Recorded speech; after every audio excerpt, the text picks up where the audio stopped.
Alhamdulillahirrabbilalamin, kembali lagi bersama kami di Fajar Berkah Pasti berkah. Nah, dari tadi kita lagi asik-asik ngomongin tentang memakan harta yang tidak halal nih Pak Ustadz. Siap. Apakah memakan harta yang tidak halal itu menghambat pertumbuhan spiritual? Betul. Pasti. Itu Pasti. pasti. Karena pasti ada semacam di hukum fisika ya, di mana aksi pasti ada reaksi ya. Reaksi, betul. Masya Allah Pak Ustadz gitu yang satu Iya, ya. bingung loh tiba-tiba ke fisika ya. Itu pasti. Ketika makanan-makanan yang dimakan oleh kita tidak sesuai dengan syariat Islam atau syariat yang ditentukan oleh Allah Subhanahu wa taala, pertumbuhan spiritualnya itu akan berdampak, contoh menjadi malas beribadah. Itu bisa bermalas beribadah. Terus juga perbuatan-perbuatan yang dilarang oleh agama itu senantiasa menjadi bayang-bayangan utama. Ingin saja berbuat sesuatu yang tidak baik. Itu efek spiritual yang ada, yang muncul akibat daripada makanan-makanan yang tidak halal, begitu. Di antaranya seperti itu. Efek spiritual. Dia malas aja beribadah, itu kadang malas beribadah. Kelihatan seolah-olah menolak. Kan begini. Firasatul mu'min binurillah. Firasatnya orang-orang yang beriman itu adalah cahaya Allah. Sedangkan cahaya Allah Subhanahu wa taala itu akan masuk terhadap orang yang memang bersih dan suci hatinya. Dia tidak akan bergerak untuk melaksanakan ibadah ketika hatinya sudah tertutup dengan sesuatu yang tidak baik. Tidak baik. Qasat qulubuhum, seperti batu ini. Insya Allah lagi hati ya. Iya. Oh, ke aku ya. Maksudnya tuh kayak semua itu bertumbuh dari hati. Ya, betul. Hati yang baik, kelakuan yang baik. Betul, balik lagi ke diri sendiri ya Pak Ustadz.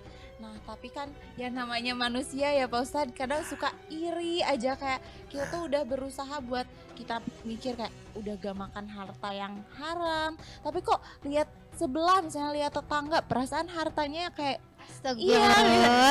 manusia ya Pak Ustadz ya. Iya. Ya pasti itu, pasti ya. Nah cara menghindari itu tuh kayak gimana sih Pak Ustadz?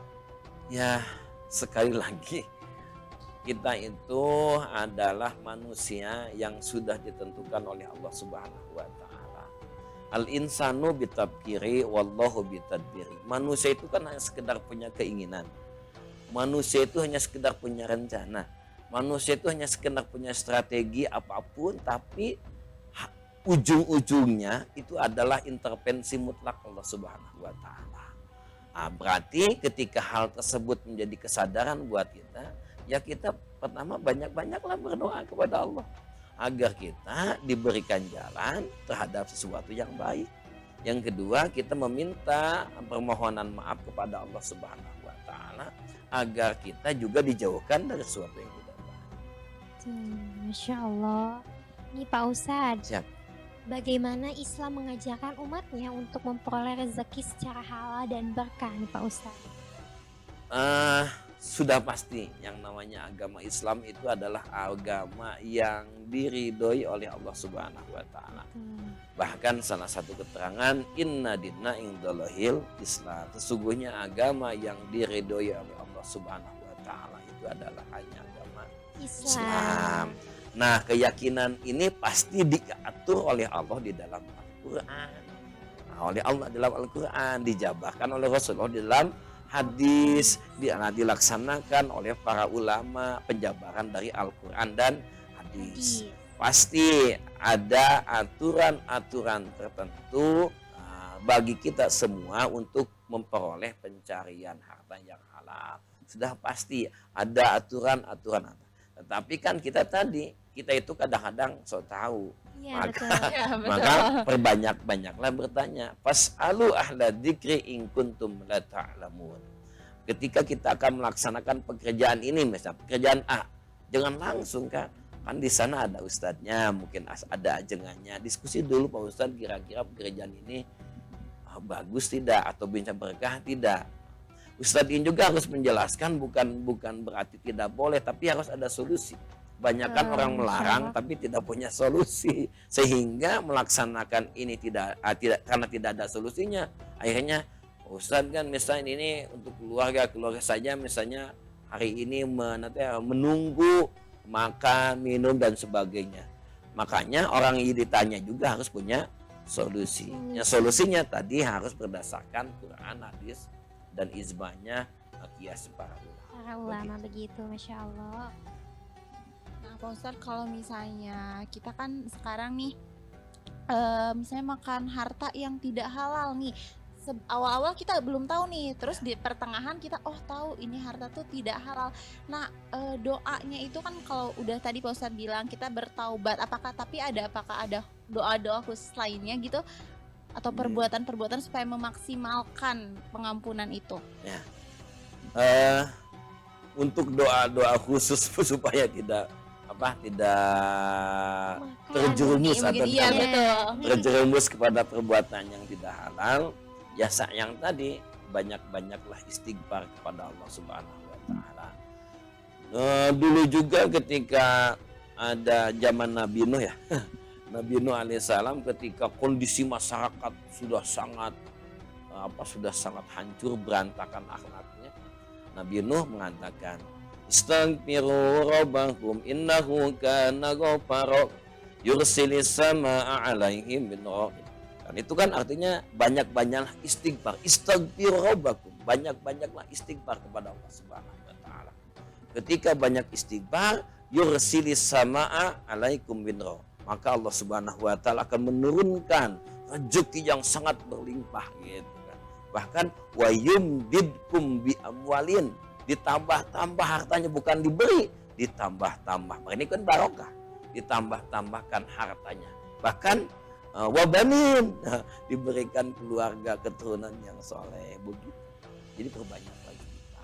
Banyaklah istighfar ya, Masya Berarti Allah. keutamaan istighfar tuh benar-benar manfaatnya sangat luas luar banget ya biasa. Pak Ustadz ya. Sangat Masya luar Allah.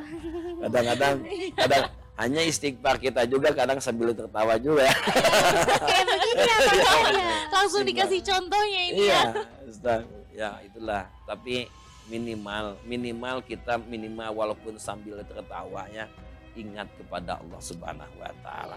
Jangan sampai kita tertawa tidak ingat kepada Allah. Minimal hati kita itu dibarengi, walaupun itu adalah perbuatan yang kurang baik, tapi Allah diri kita membentengi, membarengi kita sesuai dengan baik.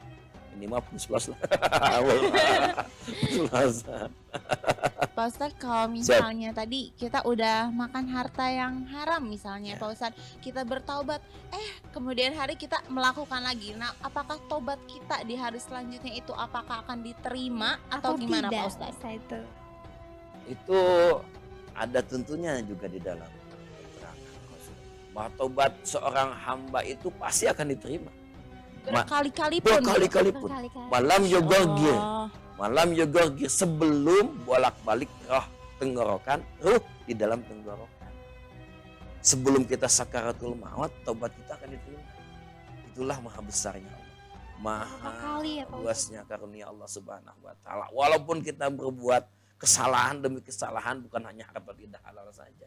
Apa murtad saja itu di dalam Al-Qur'an, murtad keluar dari agama saja, dia masuk lagi, murtad masuk lagi, tetap itu akan mendapatkan pengampunan dari Allah Subhanahu wa taala. Masya Allah. Nanti Pak Ustadz katanya tuh Allah itu gemar sekali hambanya yang suka bertobat Ya, katanya. betul. Nanti Pak Ustadz, apakah aku harus melakukan kesalahan atau gimana itu Pak Ustadz? Supaya digemari ya.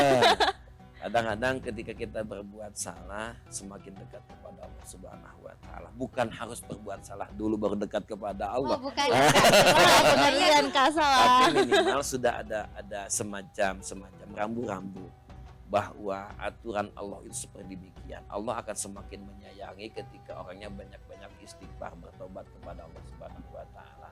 Walaupun orang tersebut banyak melakukan suatu kesalahan. Contoh ini ada salah satu ini mungkin saja masuk juga dalam judul ini. Di dalam salah satu kitab diterangkan ada seorang pemuda yang senantiasa minum minuman keras ini. Sampai karena maboknya itu sangat luar biasa, dia tidak ingat Senin, Selasa, Rabu nggak ingat. Aduh, Sangat udah parah banget sudah ya. parah nih mabuknya. Suatu ketika si orang yang mabuk ini meninggal dunia. Ketika sebelum meninggal dunia, orang tersebut dikasih tahu oleh orang ahli tasawuf, Coba kalau bisa tobatlah kepada Allah. Tapi orang yang mabuk itu tidak mau. Nah, akhirnya pada suatu ketika orang yang mabuk ini meninggal dunia. Tetapi anehnya malam harinya orang yang ahli tasawuf ini, ahli ibadah ini bermimpi terhadap pemuda tersebut, mendapatkan kedudukan yang luar biasa. Kenapa? Ditanya.